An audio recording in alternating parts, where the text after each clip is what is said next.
How important was this start to you after the way you started the 2024 year?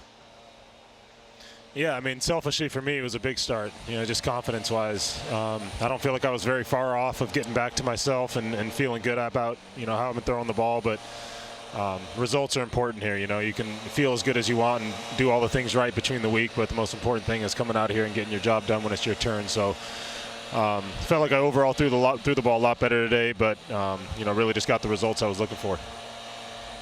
Joe, it's John Morosi joining you from Dodger Stadium, so a few miles away. I noticed the shirt that you're wearing right now honoring Yu Darvish, 3,000 career strikeouts there. What stands out to you about what he has meant to you in his career and in your career as well? Yeah, man, that's our ace, dude. That's a guy that, puts in consistent work on a day-to-day basis. I came in this morning to warm up for my start at about, 9 a.m., and he's on the bike, already watching video for his next opponent.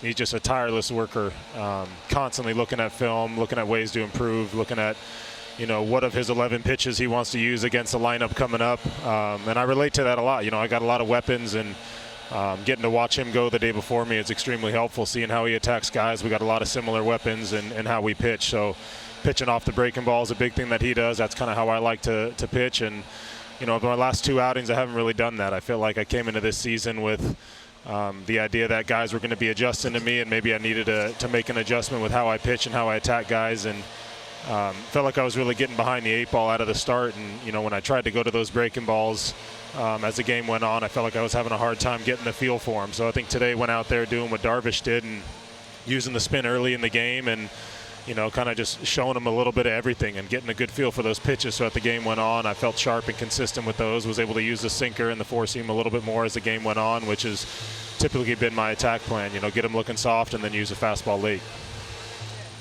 Right-hander, it's Peeve.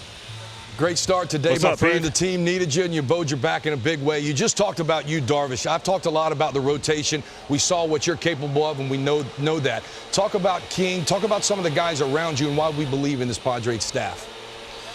Yeah, I mean, I don't think you saw the best of us this first go-around. The build-up in spring, going over to Korea, having a start, having a lot of downtime between our last two starts. I think, I threw the last game of spring, and I had about 8 days between starts from then to Korea, and then another 8-9 days between there to my first start here. So I think everyone's kind of struggled a little bit to find a routine between the starts with 8 days or so. But I think there's a lot more to see out of this rotation. Waldron threw the ball extremely, extremely well during spring training and into the end of last season. King's a guy that typically commands the ball extremely well. He has at least 2 of his, 4 pitches going on any given day, and I feel like he hasn't felt like as consistent with those.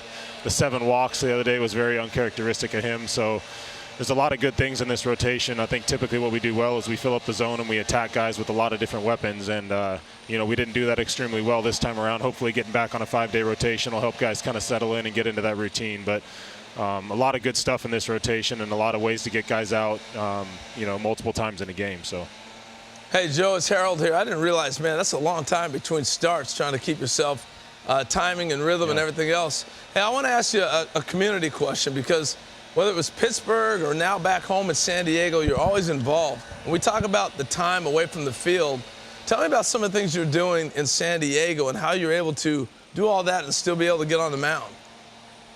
Yeah, I enjoy it, man. It's a good getaway for me to kind of step away from, baseball and just, involve myself in the community a little bit. Obviously, it's a passionate thing for me, especially in my city of San Diego. But everywhere I've played, I've tried to get involved in the community. I feel like it's a good thing to get back and involved and give you a little back to the community. But it makes your time there more enjoyable when you understand who you're playing for and what the community and the city's all about, and kind of just try to dive in and get involved in the things that they love. So coming back to San Diego, it's something that I care about a lot. I've been working a lot with the Point Loma Little League down there. I live out in Point Loma now, so getting involved with their Little League, doing a lot of events, and just going over to the field. I take my dog there regularly, so whenever I'm out there, I'll throw BP to the kids, or I'll work with whatever team's out there playing. Challenge Athlete Foundation's a group that I've worked very closely with over the last few years. They're based out of San Diego, so looking to do some big events with them this year. And then Peter Seidler passing away. He was a big proponent of being involved in the community, and we want to do right by him by carrying on his legacy and staying involved in the community. So whether that's homeless work with the Lucky Duck Foundation or getting in with the military vets. There's a lot of opportunities here, so just trying to take advantage of that. Man, that's awesome, all the stuff you're doing. Plus, if you're scuffling on the mound, just throw a fastball by one of those little leaguers and get your confidence back, right? Yeah, a little confidence booster, man. Today Joe Musgrove, outstanding. Awesome. You clearly love your city. They love you today. An outstanding performance against the St. Louis Cardinals. Nice Thanks job, for your big great guy. time. We really appreciate it, guys. you, Thanks for man. having me.